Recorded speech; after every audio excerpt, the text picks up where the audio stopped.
100 రోజుల్లో అమలు చేస్తామన్న హామీలను కాంగ్రెస్ సర్కార్ మరిచిందని మాజీ మంత్రి కొప్పుల ఈశ్వర్ పేర్కొన్నారు. మంచిర్యాల జిల్లా బెల్లంపల్లిలోని మాజీ ఎమ్మెల్యే దుర్గం చెన్నయ్య నివాసంలో ఏర్పాటు చేసిన బెల్లంపల్లి నియోజకవర్గ బీఆర్ఎస్ నేతల సమావేశానికి మాజీ మంత్రి కొప్పుల ఈశ్వర్ ముఖ్య అతిథిగా హాజరయ్యారు. అబద్ధపు హామీలు, నెరవేరని హామీలు ఇచ్చిన కాంగ్రెస్ పార్టీ ప్రభుత్వంలోకి వచ్చి ప్రజలను మోసం చేస్తుందన్నారు.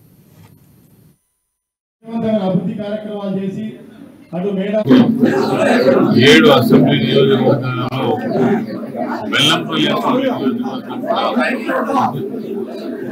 మరి ఇప్పటికే కొన్ని నియోజకవర్గాలలో నాయకులను కార్యకర్తలు అదేవిధంగా ప్రజాప్రతినిధులు కలుసుకొని ఎన్నికలకు సంబంధించినటువంటి అనేక విషయాల పట్ల వాళ్ళకు మంచి మోటివేషన్ కల్పిస్తూ ఈరోజు బెల్లంపల్లి నియోజకవర్గంలోని బెల్లంపల్లి టౌన్తో పాటు రూరల్ మండలంతో పాటు ఆసిపేట అదేవిధంగా ఆండూరు మండలాలను కూడా భీమిని నెన్నల్ మండలాలను కూడా మరి కార్యకర్తల